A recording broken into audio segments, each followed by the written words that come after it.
On a humid April morning in 1876, three workers hired to repair the crumbling foundation of a plantation house in rural Tennessee made a discovery that would haunt them for the rest of their lives.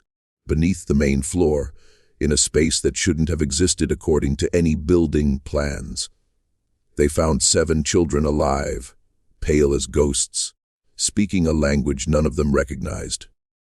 The oldest couldn't have been more than 12. The youngest was perhaps 5. None of them had seen sunlight in years.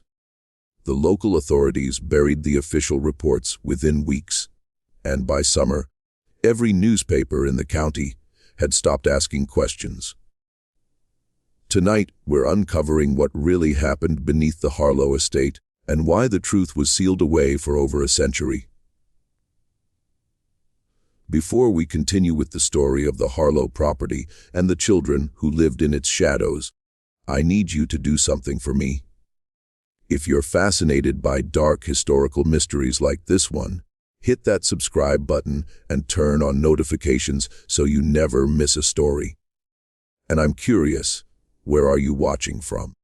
Drop your state or city in the comments below. I love knowing where our community of mystery lovers is listening from.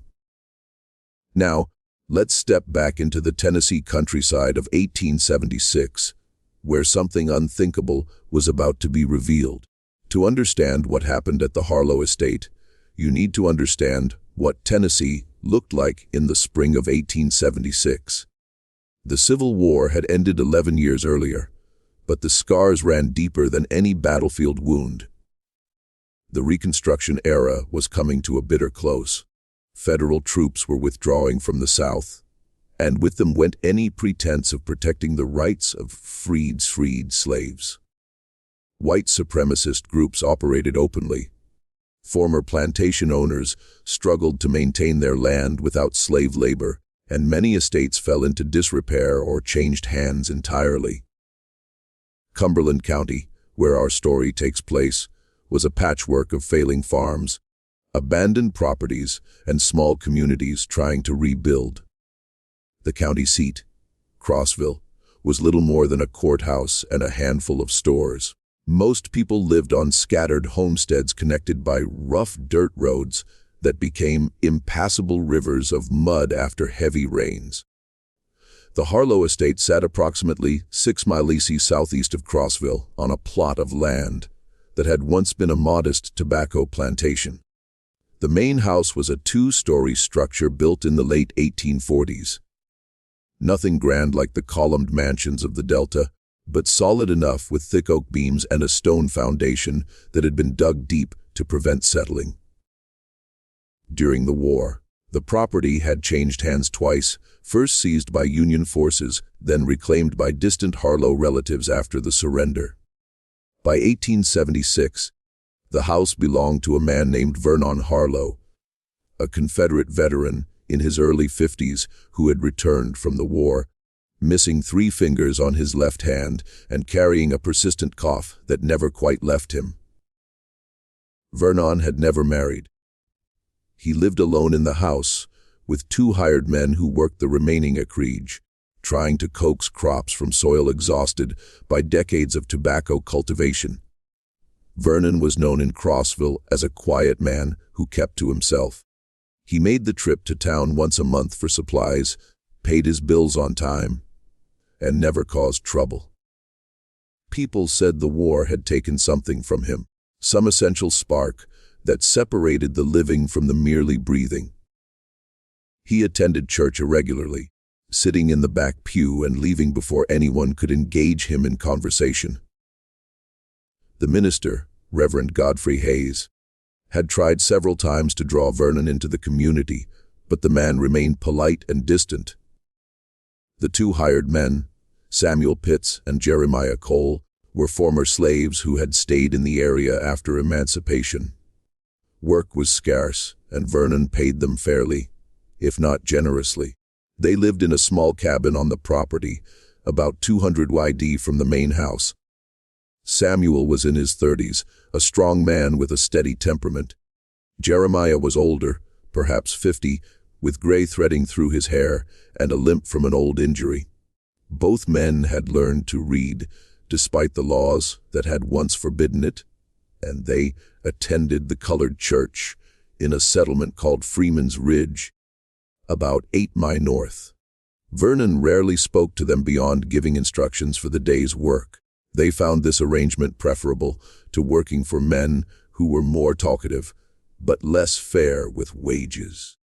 The trouble began in early April when Vernon noticed that the southeastern corner of the house was settling. The floor inside had developed a noticeable slope, and several floorboards had cracked under the strain.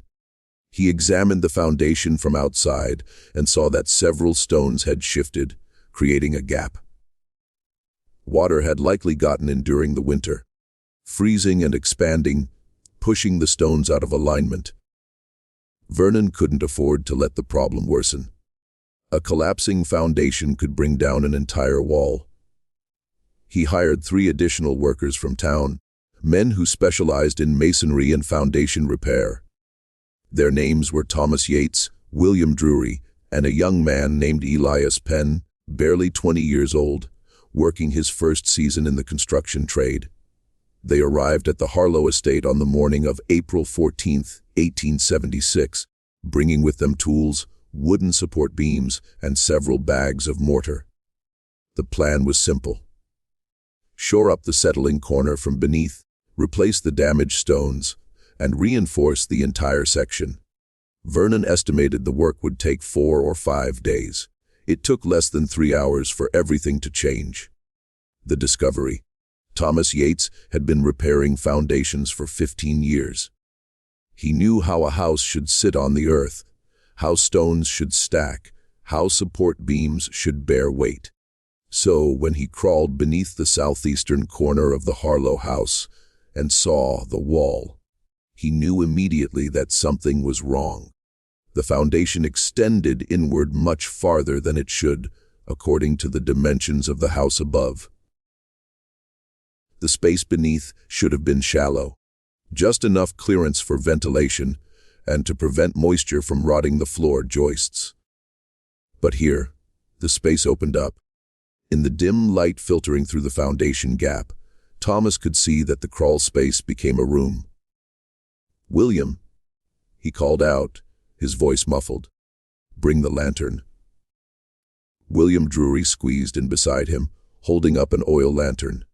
The yellow light pushed back the darkness, and both men went very still. They were looking into a chamber, no, a corridor, that extended beneath the house.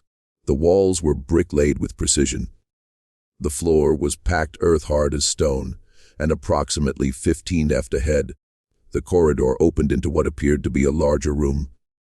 "What in God's name?" William whispered. Thomas felt a chill that had nothing to do with the damp earth. "This isn't on any building plan I've ever seen." "Mr. Harlow," William shouted, backing out of the crawl space quickly. "Mr. Harlow, you need to see this." Vernon came around the side of the house, walking with the careful gait of a man whose lungs didn't work quite right anymore. "What's the matter?"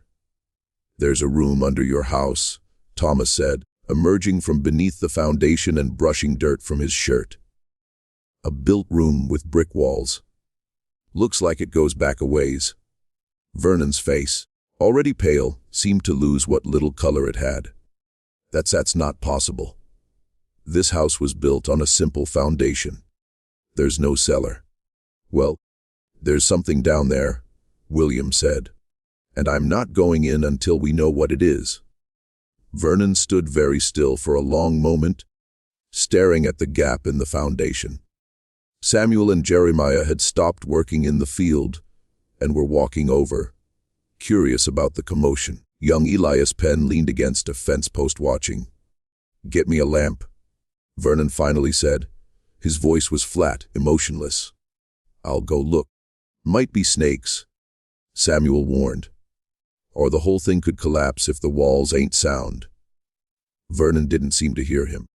He took the lantern from William and lowered himself to his hands and knees, crawling into the gap with the lamp held out in front of him. The other men waited.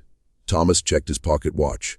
3 minutes passed, then 5. "Mr. Harlow," Thomas called. "You all right in there?" No response. "Maybe we should," William started to say. Then they heard it. A sound like nothing any of them had expected. A child's voice, high and thin, speaking words in what sounded like German French. None of them could be certain, but it definitely wasn't English. Vernon emerged from beneath the house so quickly he banged his head on a support beam. He didn't seem to notice. His face was ashen, his eyes wide. The lantern shook in his hand. "There are children," he said, "living under my house. There are children down there." What followed was chaos of a slow, careful kind, the chaos of men trying to process the impossible, while still maintaining some grasp on rational action. Thomas insisted they get the sheriff immediately. William agreed, but Vernon stopped them with a raised hand. And when he spoke, his voice carried an authority none of them had heard from him before. "If we bring the sheriff now, those children will be terrified. We don't know who they are or how they got there, but they're alive and they need help carefully. Samuel Jeremiah, I need you to go in with me." He paused, seeming to choose his words carefully. "You're less threatening, smaller built than these men. The children might trust you better." Samuel and Jeremiah exchanged a glance. There was something in Vernon's demeanor that troubled them both, but they nodded. "Elias," Vernon continued, turning to the young man. "Ride to town. Find Dr. Marcus Webb. Tell him to come immediately and to bring whatever he'd need for treating children, malnourished children. Don't tell anyone else." "Not yet, sir." "Shouldn't we?" Elias began. "Go now," Vernon said firmly. "Please." Elias mounted his horse and rode off at a gallop, leaving a cloud of dust hanging in the morning air. Vernon, Samuel, and Jeremiah crawled beneath the house with 3 lanterns between them. Thomas and William waited above, listening to the muffled voices below. Vernon's low and steady, Jeremiah's gentle murmur, Samuel's occasional soft exclamation. It took nearly an hour. When the first child emerged, a girl perhaps 10 years old, with matted dark hair and skin so pale it seemed translucent, William Drury took an involuntary step backward. She squinted in the daylight, raising one skeletal arm to shield her eyes. She wore a simple dress that might once have been gray, but was now the color of dirt. Her feet were bare, the soles callous thick as leather. She spoke rapidly in that strange language, her voice urgent, questioning. Vernon emerged after her, holding her hand. His face was set in an expression Thomas couldn't quite read. Horror, yes, but also something else. Sadness. Deep, profound sadness.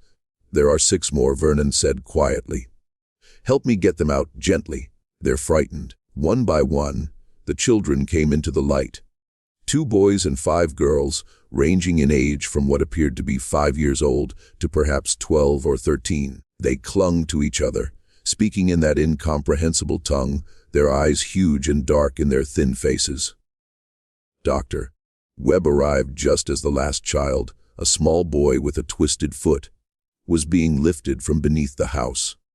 The doctor, a man in his 60s, with white mutton chop whiskers, stopped his buggy and sat frozen for a long moment, staring at the scene before him. "Dear God," he whispered, climbing down. "What has happened here?" "I don't know," Vernon said, and there was such exhaustion in his voice that Thomas believed him. "I truly don't know, Doctor." Webb examined the children right there in the yard, his hands gentle, his expression growing grimmer with each child. They were malnourished, certainly. Their muscles were underdeveloped, their joints swollen from nutritional deficiencies. Their skin bore the pore of people who had never seen direct sunlight. They had sources in their mouths from scurvy. The oldest girl had lost several teeth, but they were alive. And that, Dr. Webb muttered, was a miracle in itself. "They need immediate care," He told Vernon. Hospital care. And we need to notify the authorities. Where did these children come from? Vernon shook his head. I have no idea. I didn't know they were there. I swear to you, I didn't know. How is that possible? Thomas demanded. They're under your house. This house belonged to my uncle during the war. Vernon said, his voice shaking. He died in '64. I inherited it in '65 when I came back from Virginia. I've lived here 11 years and never knew there was anything beneath the floors. Someone put them there, Dr. Webb said quietly. Someone built that chamber and kept these children in it. The question is who and why. The children huddled together near the porch steps, and the oldest girl, her name they would later learn was Annalisa, spoke to them in low, urgent tones. She seemed to be trying to calm the younger ones, but her own fear was evident in every gesture. What language is that? William asked. German, Doctor, Webb said, moving closer to listen. Or a dialect of it. Pennsylvania Dutch, perhaps. War. He trailed off, frowning. Or what? Samuel asked. Or something older. There are German communities scattered through the South, settlers from before the Revolution. Some of them preserved old dialects that have changed little in generations. This sounds like that, but there's something else mixed in. French. Maybe. Vernon went into the house and returned with blankets, bread, and a pitcher of water. The children fell on the bread like starving animals, tearing it apart with their hands, stuffing it into their mouths. Dr. Webb had to stop them gently, explaining through gestures that eating too quickly would make them sick. We need to go beneath the house, Thomas said. We need to see what's down there. Vernon nodded slowly. Yes, I suppose we do. With all the children safely above ground, Vernon led Thomas, William, Samuel, Jeremiah, and Dr. Webb into the hidden space beneath the house. They moved in single file through the narrow corridor, their lanterns casting jerking shadows on the brick walls. The corridor opened into a room approximately 20 feet long and 15 feet wide. The ceiling was just high enough for a man to stand if he hunched slightly. The walls were brick, laid with such precision that barely any mortar showed between them. Someone had built this space with great care, great secrecy, and great purpose. The room was furnished, if that word could be used. There were 7 rough straw mattresses arranged along one wall, covered with threadbare blankets. A few wooden crates served as tables and storage. On these crates sat metal plates, cups, and a few crude wooden toys, a doll with a fabric face, a top, some carved animals. In one corner stood a covered bucket, the smell from which made William gag and turn away. The air was thick, musty, with a smell of unwashed bodies and damp earth. But what struck Thomas most was how organized everything was. This wasn't a prison exactly, or rather it was a prison, but one where someone had tried to make the captivity bearable. On one wall, someone had used charcoal to draw pictures, simple figures, people, houses, trees, a sun. The sun was drawn over and over again in different sizes with rays extending in all directions. They drew what they remembered, Dr. Webb said softly, studying the pictures, or what they'd been told about. Look, that's a church steeple. And that's a wagon. There were books too. 3 of them so worn and handled that their covers were falling apart. Dr. Webb picked one up carefully, squinting at the text in the lamplight. German, he confirmed. Children's Bible stories, and this one, it's a primer for teaching reading. Someone was educating them. Samuel said, his voice tight with an emotion he couldn't quite name. Or keeping them docile, Jeremiah added grimly. Thomas found a wooden panel in one corner that, when pulled aside, revealed a narrow shaft leading upward. He held his lantern into it, and could see where it opened, directly into the floor of what he realized must be the pantry above. This is how they were fed, he said. Someone could lower food and water from above without ever coming down here. Vernon stood in the center of the room, turning slowly, taking it all in. His face was unreadable. "Mr. Harlow," Dr. Webb said carefully, "I must ask you directly. Did you know about this place?" "No," Vernon said. "I swear to God I did not. But someone did," Thomas said. "Someone built this, maintained it, fed those children for years by the look of them." "Who lived in this house before you?" Vernon closed his eyes. "My uncle Benjamin Harlow. He owned this property from 1847 until his death in September of 1864. He was killed at the Battle of Fisher's Hill in Virginia. I was there when it happened." "Was he married?" Dr. Webb asked. "No, he lived alone. He had a housekeeper, a free, cold woman named Ruth. She left when the Union Army came through in '63. I don't know where she went. Anyone else. He had workers, of course, slaves before the war. Hired men after, but none of them lived in the main house." Samuel crouched down beside one of the mattresses, examining it closely. "These are old," he said.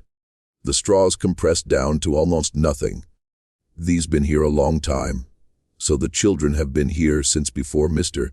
Benjamin died," Jeremiah reasoned. "That's at least 12 years, maybe longer. The oldest girl doesn't look more than 13, Dr. Webb said slowly. "If she's been here 12 years, she was brought here as an infant." They all were. The implications of this settled over the men like a suffocating blanket. "We need to contact the authorities," Dr. Webb said firmly. "The sheriff at minimum, and we need to get those children proper care immediately. I can take 3 of them in my buggy. Someone will need to arrange transport for the others." "What will the authorities do?" Vernon asked quietly. "Investigate," Dr. Webb said. "Try to find out who these children are, where they came from, who put them here. Try to reunite them with their families if such families exist. And if they don't exist," Dr. Webb had no answer for that. They emerged from beneath the house to find that the children had moved closer together, forming a tight cluster on the porch steps. The oldest girl, Annalisa, held the smallest boy, the one with the twisted foot, in her lap, rocking him gently. She watched the men with fierce, protective eyes. "They think we're going to separate them," Dr. Webb said softly. "We need to be very careful." Just then, the sound of hoof-beats announced the arrival of Sheriff Marcus Trent, accompanied by his deputy, a young man named Owen Clark. Elias Penn must have told someone in town, and word had spread quickly, as it always did in small communities. Sheriff Trent was a heavy-set man, with a thick mustache and eyes that had seen too much during the war and the hard years that followed. He dismounted slowly, staring at the children with an expression of complete bewilderment. "What in the name of—" He trailed off, shaking his head. "Dr. Webb, what's happened here?" Dr. Webb explained the situation as clearly as he could. The foundation repair, the discovery of the hidden chamber, the children who had been living beneath Vernon Harlow's house for God only knew how long. Sheriff Trent listened in silence, his face growing darker with each detail. When Dr. Webb finished, the sheriff turned to Vernon. "Mr. Harlow, I'm going to need you to come with me. We have questions." "I understand," Vernon said quietly, "but I've told you everything I know. I didn't know they were there." "Then how did they survive?" Sheriff Trent demanded. "Food doesn't appear by magic. Someone fed them. Someone brought them water." "I don't know," Vernon repeated, but there was something in his voice, a slight catch, a hesitation that made Thomas wonder if that was entirely true. If you're enjoying this dark mystery and want to hear more stories like this, hit that like button and share this video with a friend who loves unsolved historical cases. What theory do you have about these children? Drop your thoughts in the comments. I read every single one. Let's discover together what happened next in Cumberland County. Sheriff Trent's investigation began immediately, and it would consume the next 3 weeks of his life. He was a methodical man, and he approached the Harlow case with the same thorough attention he'd given to everything else in his career. But from the very beginning, he encountered walls, some visible, some invisible, but all equally impenetrable. The children were taken to the home of Mrs. Eleanor Poot, a widow who ran a small boarding house in Crossville. Mrs. Poot was known for her kindness and her discretion, and Dr. Webb trusted her to care for the children while the investigation proceeded. She set them up in 2 large rooms on the 2nd floor, gave them real beds with clean sheets, fed them carefully to avoid overwhelming their damaged systems, and tried as best she could to communicate with them. The language barrier proved significant. The oldest girl, Annalisa, spoke a form of German that Dr. Webb recognized as similar to Pennsylvania Dutch, but with archaic elements he couldn't quite place. None of the children spoke English. They didn't seem to understand it either, though. After a few days, some of the younger ones began picking up basic words. Annalise was protective of the others to a fierce degree. She wouldn't let anyone examine them without her approval. She insisted on tasting any food before allowing the younger children to eat it. At night, Mrs. Poot reported Annalisa would walk from bed to bed, checking on each child, making sure they were breathing, comforting those who cried out in their sleep. Dr. Webb spent hours trying to gain Annalisa's trust. He brought sweets, which the children had apparently never tasted. Their wonder at sugar was heartbreaking to witness. He brought picture books and showed them illustrations of the outside world. He spoke gently, moved slowly, never raised his voice. Finally, after 5 days, Annalisa began to talk. What she told Dr. Webb communicated through a combination of her limited German, his limited understanding, and much drawing of pictures was fragmentary and confusing. But certain things became clear. She remembered being taken down into the darkness when she was very young. She didn't remember a time before the chamber, though she had vague dreamlike memories of light and open space. A woman had cared for them, and Elisa called her tant, which meant aunt. This woman had fed them, taught them to read from the German Bible, told them stories, sang them songs. Where is this woman now? Dr. Webb asked, and Annalisa's face closed like a door slamming shut. She wouldn't answer, wouldn't draw, wouldn't even look at him. He tried different approaches. Is she dead? Annalisa shook her head. Is she alive? A small nod. Do you know where she is? Annalisa looked at him with ancient wounded eyes and said something in German that he couldn't understand, but the meaning was clear enough. I will not tell you. The younger children knew even less. The 2 smallest, a girl of perhaps 5 and the boy with the twisted foot, who appeared to be 6, had never been above ground until the day they were found. They were terrified of the sky, of wind, of bird song. The first time it rained, they huddled together in a corner and wouldn't be comforted for hours. Meanwhile, Sheriff Trent pursued other lines of investigation. He brought in a builder from Knoxville to examine the hidden chamber and provide an expert opinion on when it was constructed. The builder, a man named Harrison Church, spent a full day beneath the Harlow house, examining the brickwork, testing the mortar. His conclusion: the chamber had been built sometime in the late 1840s or early 1850s, around the same time as the house itself. It was original to the structure, not added later. The brickwork matched the chimney and the foundation walls. Whoever designed this house had designed it with the hidden chamber included. This was planned from the beginning. Church told Sheriff Trent. This wasn't some hasty hiding place. Someone built this house specifically to have this space beneath it. Vernon Harlow's uncle Benjamin had commissioned the construction of the house in 1847. He had brought in workers from Knoxville for the job, paid them well, and then sent them away. Local men had done some of the finished work, but the foundation, the frame, the core structure, all of that had been done by outsiders who left when the job was complete. Sheriff Trent tried to track down the construction workers, but most of them were dead or impossible to locate. One man, now in his 70s and living in Memphis, remembered the job, but couldn't recall anything unusual about it. Mr. Harlow was particular about the foundation, the old man said. Wanted it deep and strong. We dug out more earth than usual. I remember that. But he paid extra, so we didn't question it. The sheriff interviewed everyone who had known Benjamin Harlow. The picture that emerged was of a solitary man, religious but not fanatical, reserved in his dealings with others.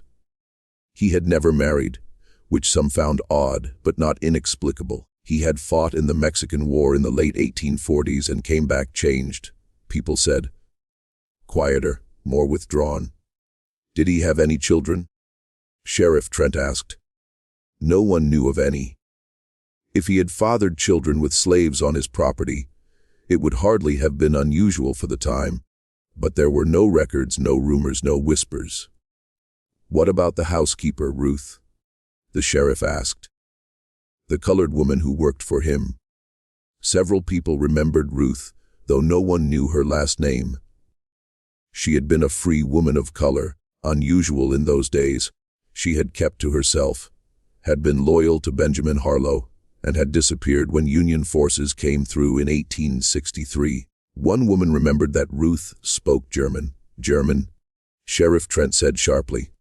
Are you certain? Yes, sir. I heard her myself once singing to herself in the market. German, clear as day. I asked her about it, and she said she'd been raised by a German family in Pennsylvania. This was the first real connection. A German-speaking housekeeper in a house where German-speaking children had been hidden. Sheriff Trent felt he was getting closer to something, but Ruth had vanished more than 13 years ago. Finding her seemed impossible. Then 3 weeks after the discovery, a man came forward. His name was Josiah Clark, and he was a freedman who had worked on the Harlow property as a slave before the war. He was in his 50s now, living on a small farm. He'd managed to purchase 10 mi north of Crossville.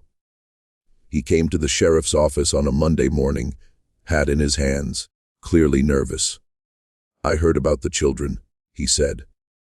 I think I know something about it, but I need your word that what I tell you won't be used against me or my family. Sheriff Trent considered this carefully. I can't make promises until I know what you're going to tell me, he said. But if you've done nothing criminal, you have nothing to fear. Josiah nodded slowly. All right, I'll tell you what I know. Back in 49 or 50, I can't remember exactly, Mr. Benjamin went away for about 3 months. He said he was going to Pennsylvania on business. When he came back, he brought Ruth with him. She was a free woman, like I said. But there was something he was protecting her from something or someone. He built that house and Ruth lived there with him. But not as his woman, if you understand me. More like she was hiding. Hiding from what? I don't know. But she was afraid. I saw it in her eyes.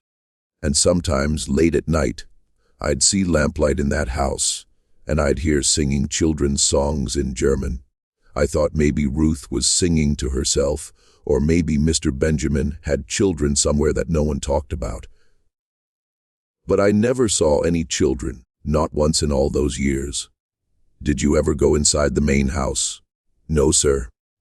Mr. Benjamin didn't allow it. He and Ruth kept that house to themselves. What happened when the Union Army came through? Ruth left. Just disappeared one night. Mr. Benjamin was away fighting by then. He'd gone to join the army in 62. The house sat empty for almost 2 years. Then Mr. Vernon came back after the war and took over the property. Far as I know, he lived there alone all this time. Did Vernon know about the children? Josiah was quiet for a long moment. I don't know, sir. I truly don't. But I'll tell you this. About a year ago, maybe a little more, I saw someone leaving the Harlow property late at night. A woman dressed in dark clothes walking fast down the road toward town. I only saw her for a moment in the moonlight, but she looked like Ruth. Older, but the same woman. Sheriff Trent leaned forward. Did you speak to her? No, sir. By the time I thought to call out, she was gone, and I wasn't sure it was really her. Could have been my eyes playing tricks. Did you tell anyone about this? No, sir. Wasn't my business. But now with these children, I thought you should know. After Josiah left, Sheriff Trent sat in his office and tried to piece together a theory that made sense. A hidden chamber built in 1847, a German-speaking housekeeper who arrived in 1849 or 1850 and disappeared in 1863. 7 children who spoke German and had been living in that chamber for possibly their entire lives. A woman who might or might not be Ruth, seen near the property a year ago. It wasn't enough. There were too many gaps, too many questions. Where had the children come from? Who were their parents? If Ruth had been caring for them, why? And if Ruth had left in 1863, who had been feeding them for the past 13 years? The only person who might have those answers was Vernon Harlow himself. Vernon had remained in his house throughout the investigation, cooperative, but distant. He answered every question put to him, allowed the sheriff to search the property thoroughly, provided any documentation requested, but there was a wall around him that no one could quite breach. A sense that he was holding something back, not out of malice, but out of some deep, complicated sense of duty or protection. On the evening of May 7, 1876, 3 weeks and 4 days after the children were found, Sheriff Trent rode out to the Harlow estate alone. He arrived as the sun was setting, painting the sky in shades of orange and purple that seemed too beautiful for the dark business at hand. Vernon was sitting on the porch smoking a pipe. He looked like he'd aged 10 years in the past month. His face was gaunt, his eyes shadowed. "Sheriff," he said without surprise, "I've been expecting you. May I sit, please?" They sat in silence for a moment, listening to the evening sounds. Crickets, a distant owl, the rustle of new leaves in the trees. "I need the truth, Vernon," Sheriff Trent said finally. "All of it. Those children deserve that much." Vernon drew on his pipe, exhaled slowly. "Yes," he said, "they do. Did you know they were there?" "Not at first," Vernon said. "When I came back from the war and took over this property, I truly didn't know. My uncle had never mentioned it. There was nothing in his papers. I lived here for almost 10 years, completely unaware." "What changed?" "I found a letter," Vernon said softly. "It was in a Bible that had belonged to my uncle, a German Bible that I couldn't read. I took it to a man in Crossville who knew German, asked him to translate it for me. The letter was from Ruth. It was dated 1862, written to my uncle while he was away at war. In it, she told him that the children were well, that she was caring for them as she always had, but that she was afraid.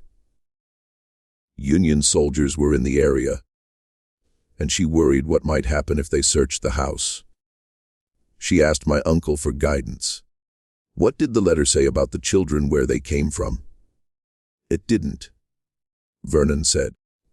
"It only referred to them as the blessed ones and spoke about keeping them safe.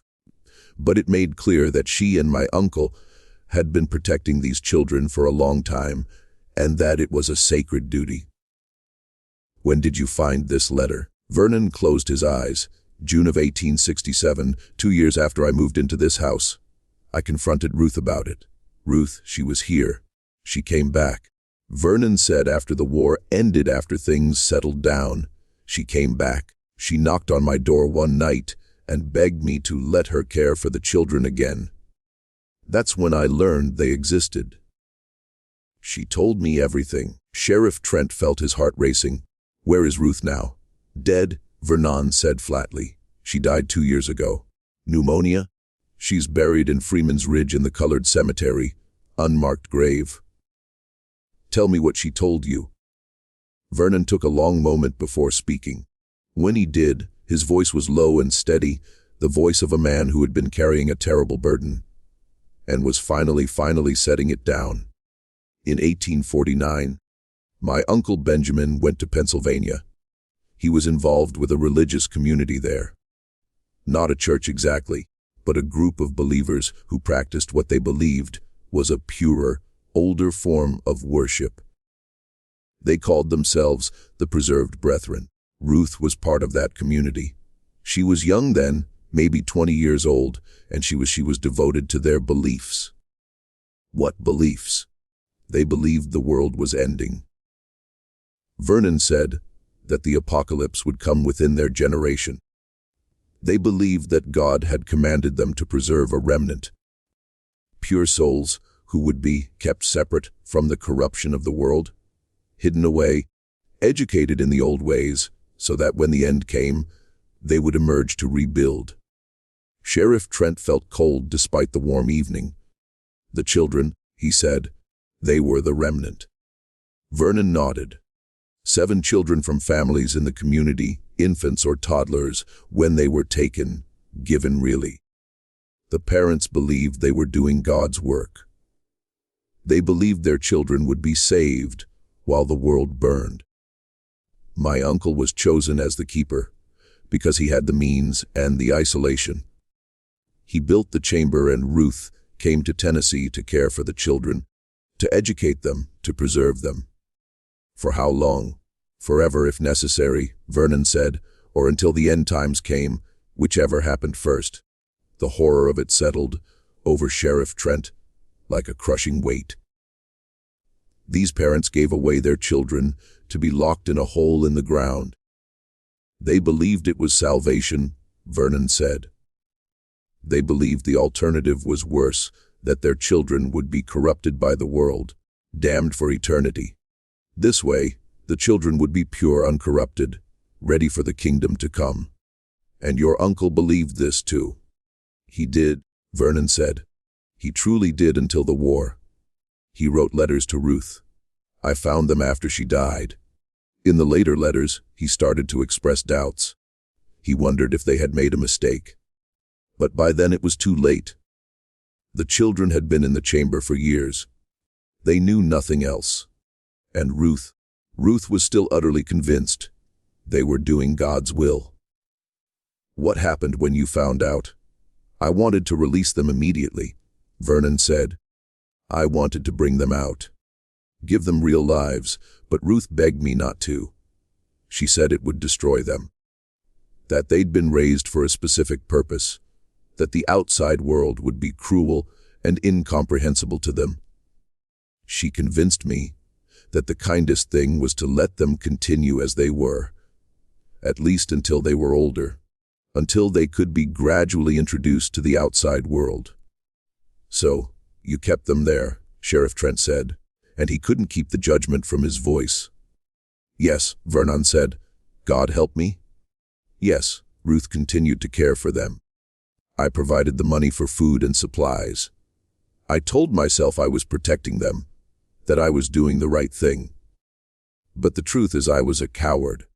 I was afraid of the scandal, afraid of what it would mean if people found out. So I let Ruth continue, and I pretended it wasn't happening.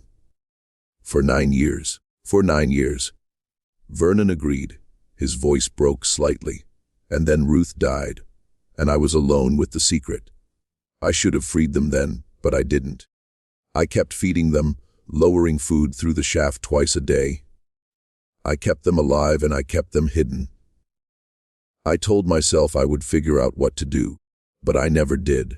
And then the foundation started to settle, and I had to call in workers, and he spread his hands helplessly. Here we are. Those children lost their entire lives. Sheriff Trent said, they lost childhood's family's freedom because of your uncle's delusions and your cowardice. Yes, Vernon said simply. I know there will be consequences. I know that too.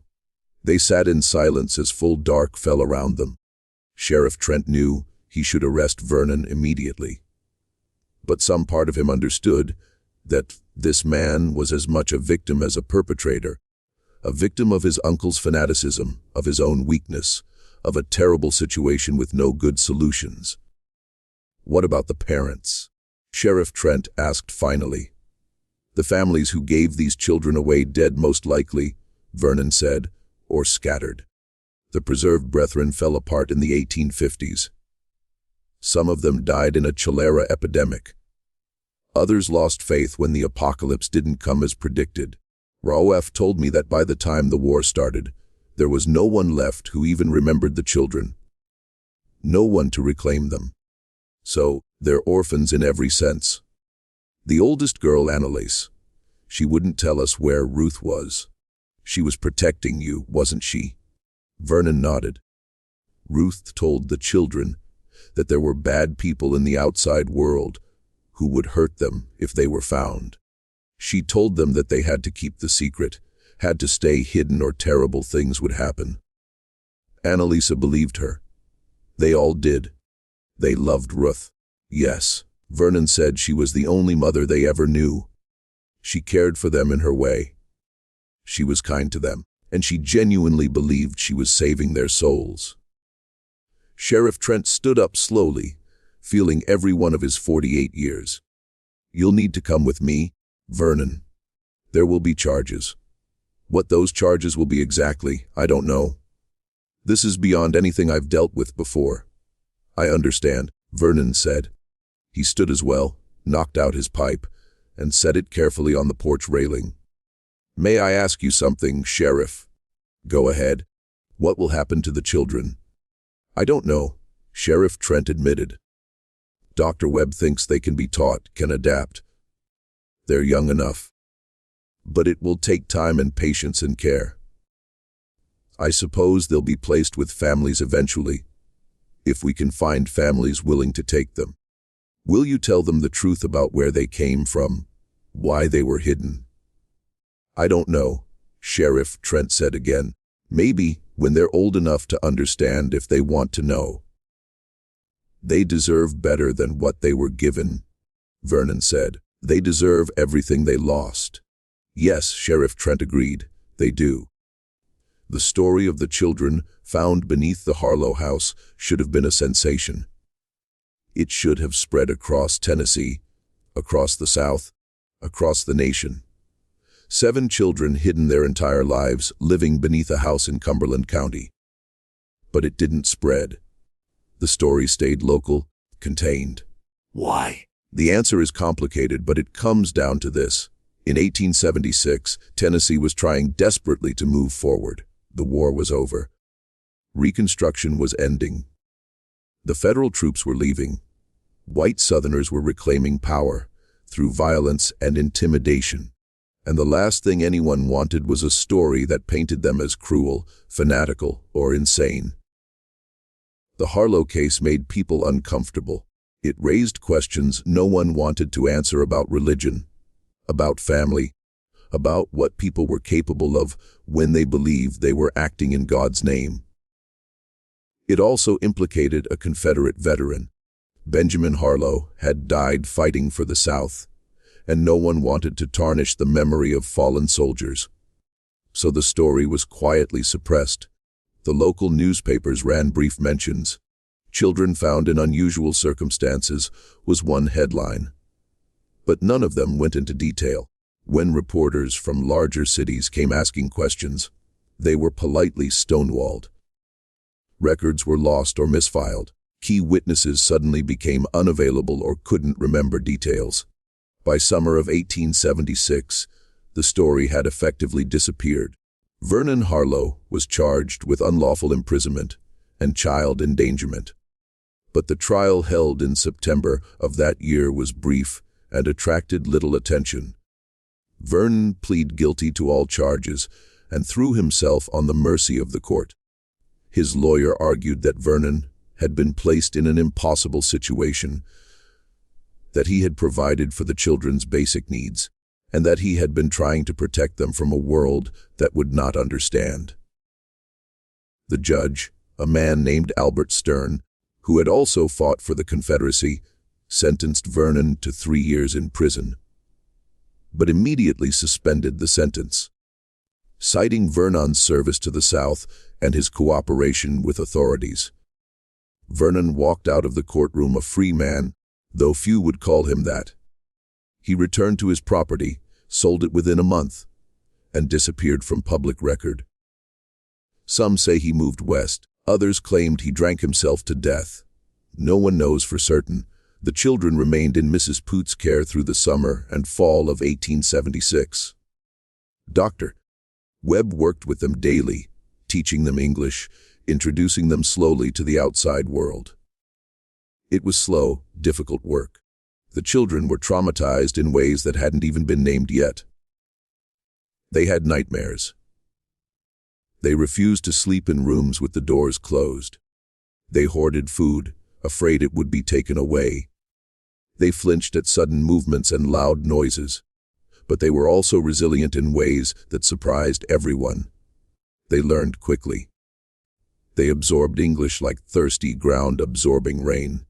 They discovered food they'd never tasted, experienced weather, played in grass, felt wind on their faces for the first time with awareness.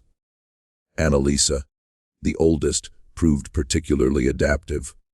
She had a fierce intelligence and a determination to understand this new world she'd been thrust into. By December of 1876, arrangements had been made.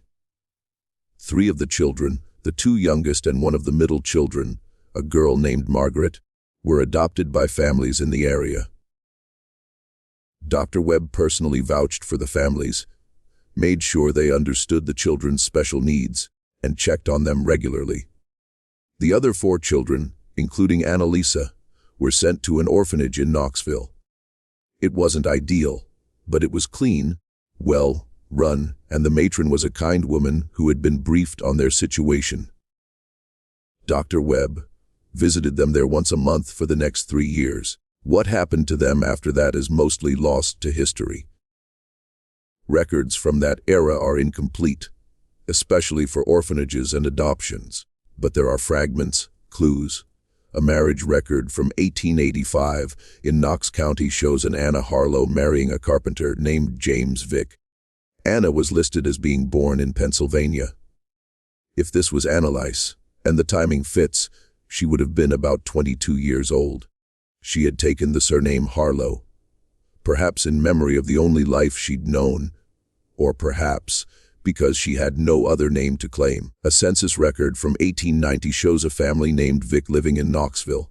James, age 35, Anna, age 27, and 3 children. The address listed is a respectable neighborhood. James is listed as a master carpenter, which suggests the family was doing well financially. If this was Annalisa, she survived. She made a life. She had children who were born into sunlight and freedom. The others, the 6 younger children, are harder to trace. Their names were changed either through adoption or simply through the passage of time and the desire to escape their past. They scattered into the anonymity that most people occupy. Their story known only to themselves and perhaps to the families who raised them. The Harlow property sat empty for several years after Vernon sold it. Eventually, it was purchased by a farmer who tore down the main house and built a new one on a different part of the land. If the new owner knew about the chamber beneath the old foundation, he never spoke of it.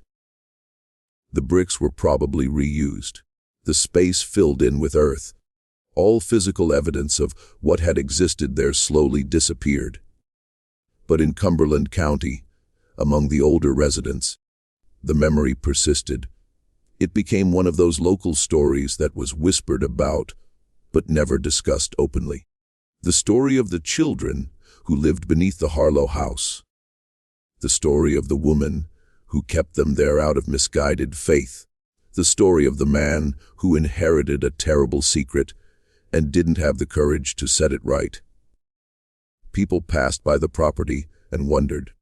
Children dared each other to walk through the fields where the old house had stood. There were rumors, of course, rumors that grew more elaborate with each telling. Some said the children had been demons. Others said they'd been angels. Some claimed they'd been the product of incest or forbidden experiments. None of these were true, but the truth was somehow more disturbing than any legend could be. The truth was simply this: 7 children lost their lives to someone else's vision of salvation.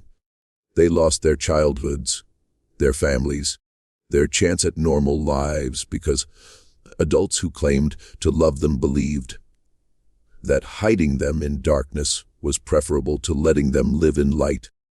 And when the truth finally came out, when the children were finally freed, the world didn't want to hear about it. The story was too uncomfortable, too damning, so it was buried almost as effectively as the children themselves had been buried, not in earth, but in silence. There's a small historical marker, now just off Route 127, about 6 miles southeast of Crossville. It was placed there in 2003 by a local historical society. The text is brief. Near this site stood the Harlow estate where in 1876, 7 children were discovered living in a hidden chamber beneath the main house. The children, who had been kept isolated from birth as part of a religious sect's beliefs about the end times, were rescued and integrated into Tennessee society. This incident remains one of the most unusual cases of child endangerment in state history. The marker doesn't tell the whole story. It doesn't mention Vernon's paralysis in the face of an impossible decision. It doesn't mention Ruth's absolute certainty that she was doing God's work. It doesn't mention the parents who gave their children away. It doesn't mention how the story was suppressed or how uncomfortable it made people to confront what had happened. But it's there, a small acknowledgement that something terrible occurred in this place and that it shouldn't be forgotten. Sometimes people stop to read the marker. Sometimes they take pictures. Sometimes they drive away without really absorbing what they've read because the story is too strange, too disturbing to fully process. But for those who take the time to dig deeper, to search through old newspapers, to read Dr. Webb's notes preserved in a local historical archive, to piece together the fragments of this story, the truth is there waiting. 7 children spent their entire young lives in darkness because adults believed darkness was safer than light. And when they were finally brought into the sun, they discovered a world that didn't want to look at them too closely, didn't want to acknowledge what had been done to them, didn't want to face the uncomfortable questions their existence raised. This happened in 1876 in Tennessee, not as a ghost story, not as a legend, but as a documented fact. The children were real. Their suffering was real, and the silence that followed their discovery was as real as the darkness they were kept in. What do you think of this story? Do you believe everything was revealed, or are there still secrets hidden in the foundation of the Harlow estate? Leave your comment below. If you enjoyed this tale and want more historical mysteries like this, subscribe to the channel, hit the notification bell, and share this video with someone who loves dark history. There are more stories waiting to be uncovered, and I'll be here to tell them. See you in the next.